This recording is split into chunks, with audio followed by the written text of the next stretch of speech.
So tier 4, we got elite tight end ones. These are guys that if you get them, you're happy. These guys still have major sex appeal, and you actually had a last minute flip on one of these guys, which I changed just a couple minutes on the list before we went on the air. And that is this guy here, who you did have 5. You wanted him at 4 after you looked over some things and kind of had a revelation. George Kittle coming in at number 4.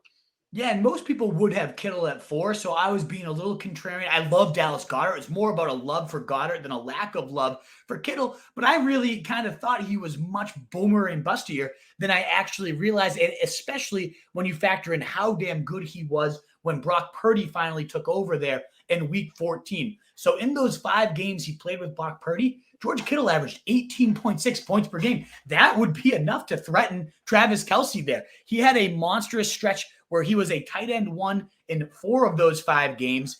So 80% of the time. Did have a little bit of a dud in that week. That first start of Brock Purdy's, it was only 6.8 points. That still was good for a top 24 tight end, but that just goes to show how bad the position is overall. And I kind of throw that one out because the Niners just pounded them that game. If you look at the script, they won 35-7. They took the air out of the ball early and had no reason to throw. Whenever they were actually throwing the rock, we saw Kittle really thrive with Brock Purdy. So he goes from averaging 18.7 points per game with Purdy to 10.9 without him. I mean, that is a significant jump. And that obviously is going to transition to, is Purdy going to be the starter or not? All the early offseason reports said yes, but that also Trey Lance has looked very impressive. Now, Lance has been he's made Kittle an afterthought every time he's been the quarterback. So that would be a big concern. That's where I would drop George Kittle below Goedert, maybe even below number 6 on our list as well. But the fact that his 2 highest scoring weeks came with Purdy, that he was an 80% tight end 1 with Purdy, I assume that Purdy's going to win this job. To me, that's a no-brainer. I love him. He's fallen to like late 5, early 6 right now in underdog, and I haven't really been capitalizing until I just started to research these numbers. I'll be trying to get myself a whole lot more George Kittle at this point. Yes.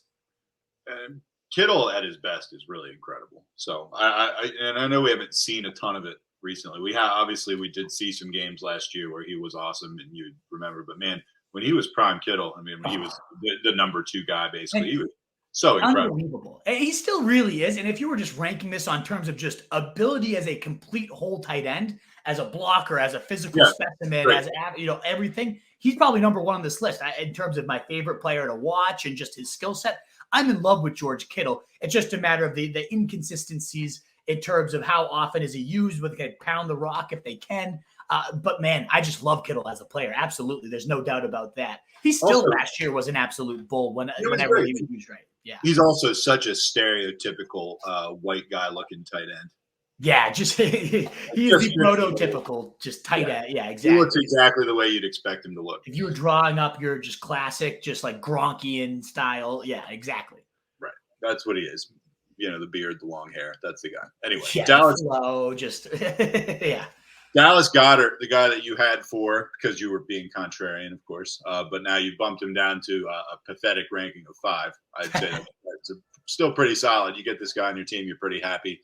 Sell me on Goedert real quick, although you don't have to because he's not like a crazy spike week guy like some of these other 4 we've talked about ahead of him, but he is really steady. A tight end 1, 67% of the time when he was out there this last year, double digits in all but 4 games. A really solid effort here from Dallas Goedert at a position that's really hard to find consistency at.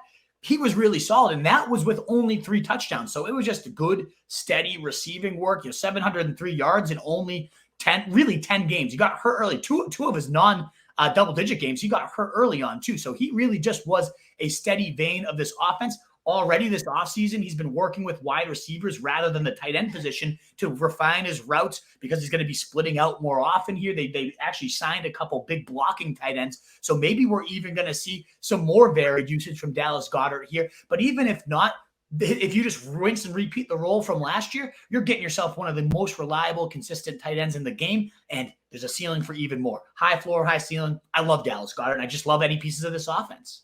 I love Goedert too, and what you said initially when you talk about it, he doesn't have the humongous booms that a lot of these other guys have, and then you said, which I think is a point worth circling back to, it kind of goes to show how shallow the position is.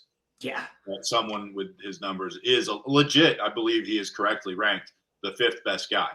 So you are talking about a real step down after you get a few of these guys. So absolutely. Well, in truth, yes, he's not even booming, but you think about how many tight ends, other than 6 or 7 of them, you're throwing a dart and hoping for a touchdown, right? So many owners have 0 at their tight end many weeks because they just didn't guess right on which streamer they should play. So when you have 11 to 12 to 15 points pretty much a week coming from Dallas Goedert, that really can get you a nice steady edge, a nice stabilizing force, and a great locker room presence. You know, you love that. Great locker room. You can't undersell that. No, that's a great point. I mean, you know, if you could rely on how many tight ends are there that get a consistent workload? That you just will put in and set and forget. Like he's one of them. Maybe. What is up, you fantasy wolf? Thanks so much for tuning in. If you haven't already, share your thoughts in the comments, check out some more videos, and join the newest Wolfpack by subscribing below.